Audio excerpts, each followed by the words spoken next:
जेवर तो अब आप समझिए कि इस जिले का ही नहीं, पूरे उत्तर प्रदेश का एक हीरा, जो कोहिनूर बन के निकलेगा। यहाँ जो आदरणीय डॉक्टर महेश शर्मा जी के प्रयासों से, मोदी जी के प्रयासों से यहाँ एयरपोर्ट आ गया, ये तो अपने आप में बहुत बड़ा मील का पत्थर है। स्वामी प्रसाद मौर्य ने बड़ी ही कटुता के साथ में जो शब्द कहे थे, आपने उसका भरसक विरोध किया था उस वक्त। देखिए, स्वामी प्रसाद मौर्य बहुत अल्पज्ञ व्यक्ति हैं। लेकिन ये होली से पहले सिलेंडर का थोड़ा सा महंगा हो जाना और बिजली में सुनने में आ रहा है कि 23% बढ़ोतरी होगी, ये थोड़ा सा एक आम आदमी को थोड़ा सा विचलित करती है। इसे कैसे देखेंगे? शिक्षक एमएलसी विधायक श्रीचंद शर्मा आज जेवर पहुंचे।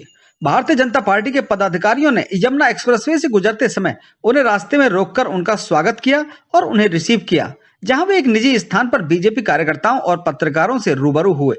आपको बता दें कि श्रीचंद शर्मा डिस्ट्रिक्ट अलीगढ़ के प्रभारी भी हैं, जहां अलीगढ़ जाते समय आज मार्ग में उन्होंने जेवर के प्रमुख कार्यकर्ताओं से मुलाकात की और साथ ही जेवर प्रेस से खास बातचीत करते हुए अपने बीते सत्र के बारे में जानकारी दी। जेवर प्रेस के सभी दोस्तों को मेरा नमस्कार। दोस्तों, अंदर एमएलसी विधायक श्रीचंद शर्मा जी आए हुए हैं और यहाँ मीटिंग चल रही है उनकी, आगे अलीगढ़ की ओर दौरा है।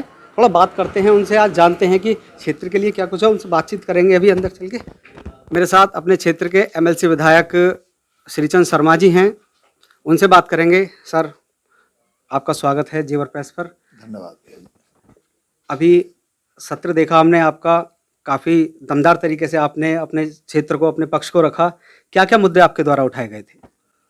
पहले तो आपको और क्षेत्र को, अपने जेवर क्षेत्र के सभी लोगों को और पूरे जिले के लोगों को मैं होली की शुभकामनाएं प्रेषित करता हूं। दूसरे, हमारा जो अभी विधानसभा का सत्र चला, तो इसमें विधान परिषद में हमने 5 बिंदुओं को प्रमुखता से उठाया, जिनमें हमारा पहला मुद्दा ये रहा कि जो कक्षा 1 से और 8 तक के बच्चे हैं, उनका भी रजिस्ट्रेशन हो। जिस तरह 9, 10th के और 11, 12th के बच्चों का पंजीकरण होता है, तो इसी तरह से कक्षा 1 से 8 तक के बच्चों का भी पंजीकरण हो। उसका लाभ ये मिलेगा कि जो बच्चे, मान लीजिए किसी ने कक्षा 1 में एंट्री ली लेकिन 2 या 3 में वो पढ़ाई छोड़ दी, या 5 तक पढ़ा, 6 में 7 में छोड़ दी, तो उसकी आईडी के द्वारा वो ट्रेस किया जा सकेगा कि ये बच्चा कहाँ है, इसने पढ़ाई क्यों छोड़ दी, तो उसे संपर्क करके उसकी एजुकेशन दोबारा से शुरू कराई जा सकेगी। तो जो बच्चे ड्रॉप आउट करते हैं वो ड्रॉप आउट रुकेगा। दूसरा ये लाभ होगा कि कहीं किसी का डबलिंग तो नहीं है, कोई बच्चा उसका नाम यहाँ भी चल रहा है, उसका वहाँ भी चल रहा है, वो भी रुक जाएगा। तो बच्चों की एजुकेशन पर इसका अच्छा प्रभाव पड़ेगा, इसलिए हमने ये विषय रखा है।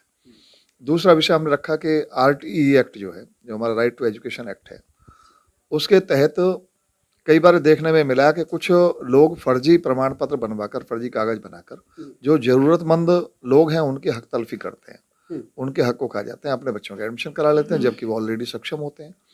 तो उनके विरुद्ध भी हमने ये बात की है कि उनके विरुद्ध सख्त कार्रवाई हो, ताकि ज़रूरतमंद व्यक्ति को उसका लाभ मिले और उनके हक पर डाका न डाल सकें लोग, और जो फर्जी प्रमाण पत्र अधिकारी बना देते हैं उनके खिलाफ कार्रवाई का प्रावधान हो। ये विषय हमने लिया है। तीसरे, हमारा जो बेसिक शिक्षा के शिक्षक हैं, तो बहुत सारे शिक्षक ऐसे हैं जो अपने स्थानांतरण की प्रतीक्षा में हैं और उनकी बहुत सघन समस्या है और जटिल समस्या है। तो ऐसे में, जैसे हमारे माध्यमिक शिक्षा में भी ये प्रावधान है कि कुछ शिक्षकों के ऑफलाइन भी ट्रांसफ़र हो सकते हैं, तो इसी तरह बेसिक शिक्षा में भी ये प्रावधान किया जाए कि मंत्री एक कमेटी बना लें और उसकी जांच करा लें, जो वाकई बहुत ज़रूरतमंद है उसके ट्रांसफ़र ऑफलाइन भी हो जाएं। ऑनलाइन की जब पॉलिसी आएगी तब आ जाएगी, ये भी हमने मांग रखी है। तीसरा, हमने ये विषय रखा कि जो उच्च शिक्षा में, उच्च शिक्षा आयोग के चयन करते समय असिस्टेंट प्रोफेसर के चयन में उनकी परीक्षाएं आयोजित होती हैं, तो वो परीक्षाओं का केंद्र इलाहाबाद में बनाया जाता है। तो इसे पश्चिम उत्तर प्रदेश के बच्चों को काफ़ी दूर तक जाना पड़ता है, हमारे युवक युवतियाँ यहाँ के बहुत दूर तक सफ़र करते हैं, तो उसकी भर्ती का परीक्षा केंद्र पश्चिम में भी बनाया जाए, चाहे उसका केंद्र नोएडा हो, मेरठ हो, आगरा हो, लेकिन पश्चिम उत्तर प्रदेश में भी केंद्र बनाया जाए। एक ये हमने मांग रखी है।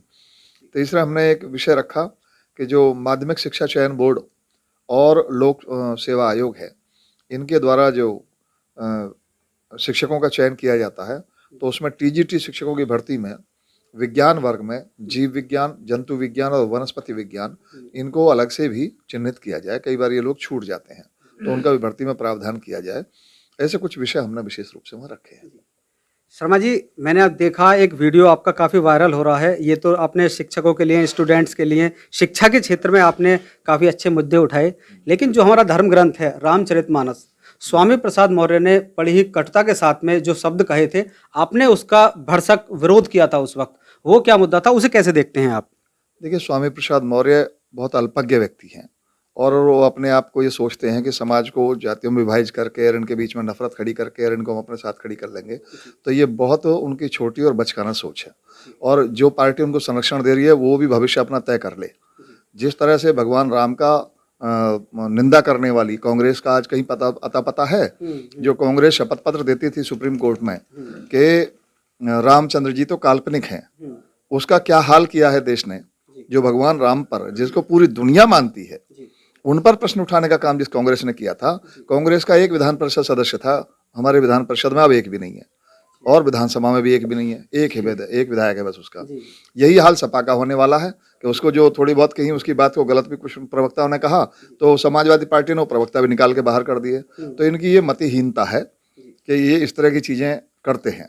मैंने उनसे बात कही कि भाई आज से 500 साल पहले उस समय भारत के श्रेष्ठत्व को जागृत करने और उठाने का काम महाराज तुलसीदास जी ने किया और उन्होंने ऐसा महाकाव्य लिखा जिसने वो दौर था जिस समय औरंगजेब जैसे शासक जो अपने भाइयों को मार देते थे, बाप को जेल में डाल देते थे, तो वहां हमने एक ऐसा भारतीय चरित्र उजागर किया कि हमारे यहाँ तो ये चरित्र था कि राज्य को भरत जी कह रहे हैं कि रामचंद्र जी आप करोगे, मैं नहीं करूंगा।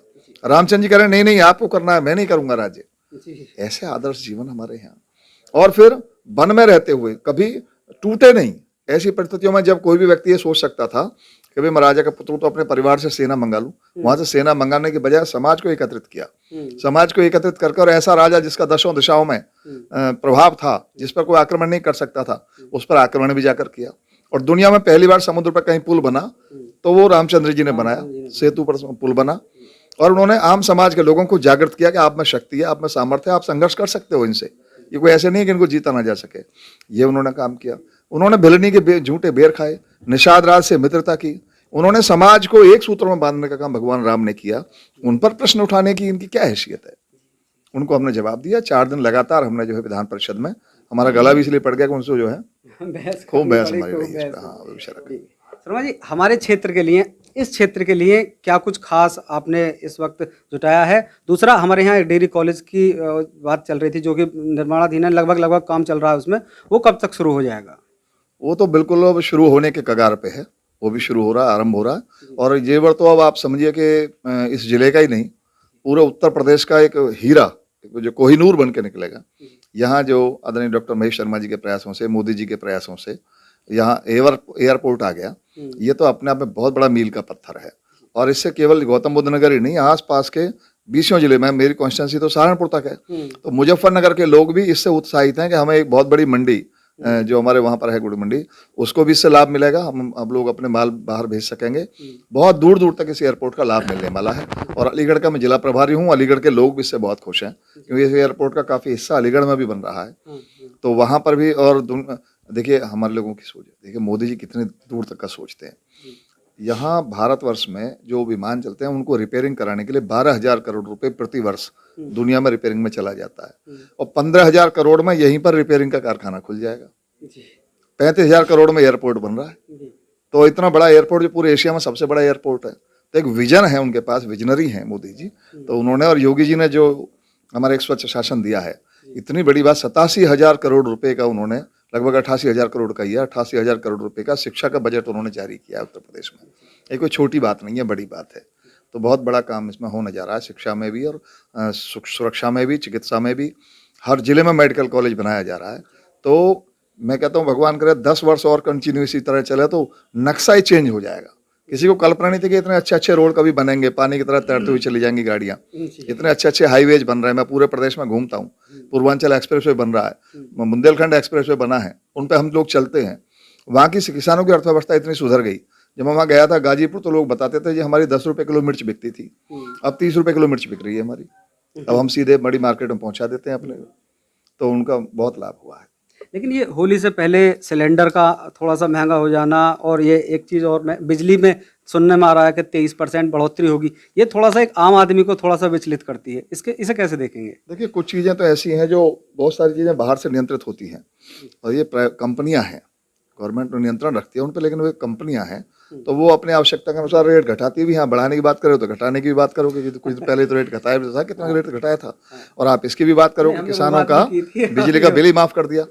अब जो कोई किसान जो है उसको कोई बिल नहीं देना पड़ेगा, वो अपने सिंचाई करा। और फिर दिन में बिजली आती है, पहले किसान को रात में सिंचाई करनी होती थी, अब वो दिन में कर सकते हैं, उनको बिजली बराबर मिल रही है।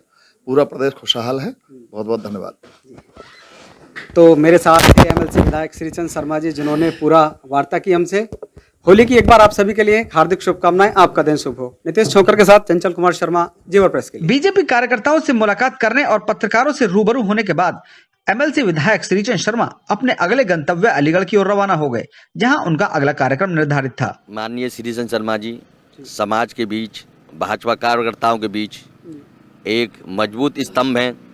अपने कार्यकर्ताओं के साथ उनका बैठना, आना जाना, जागरूकता करना एक उनका संकल्प है। इसी कड़ी में वो आज अपने कार्यकर्ताओं के बीच जेवर आए।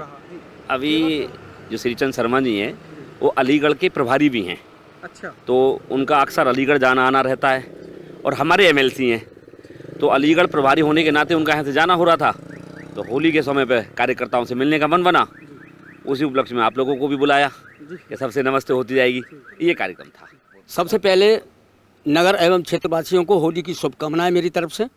और भाई साहब श्रीचंद जी, इनका दौरा रहता है, अलीगढ़ के ये प्रभारी हैं। हमने निवेदन किया था, हमको पता पड़ी कि यहाँ कर गुजरेंगे, हमारा निवेदन उन्होंने स्वीकार किया और होली की शुभकामनाएं उनको दी। बाकी पहली बार अपने पश्चिमी उत्तर प्रदेश के लिए शिक्षा के क्षेत्र में बहुत अच्छे विधायक हमें मिले हैं, जो अपनी आवाज़ विधान परिषद में बहुत दमदार तरीके से उड़ाते हैं। और हमें उम्मीद है कि आगे भविष्य में इनके द्वारा शिक्षा के क्षेत्र में अनेक योजनाएं लाई जाएंगी। तो अनेक योजनाएं लाई जाएंगी और शिक्षा के क्षेत्र में काफ़ी अच्छा एमएलसी विधायक हमारे क्षेत्र को मिला है, ऐसा कहना है यहाँ के वरिष्ठ लोगों का। तो एमएलसी विधायक आगे अलीगढ़ के प्रभारी हैं, उधर की ओर जा चुके हैं। हम भी चलते हैं अपने कार्य की ओर। आपका दिन शुभ हो। नितेश छोकर के साथ चंचल कुमार शर्मा, जेवर प्रेस के लिए।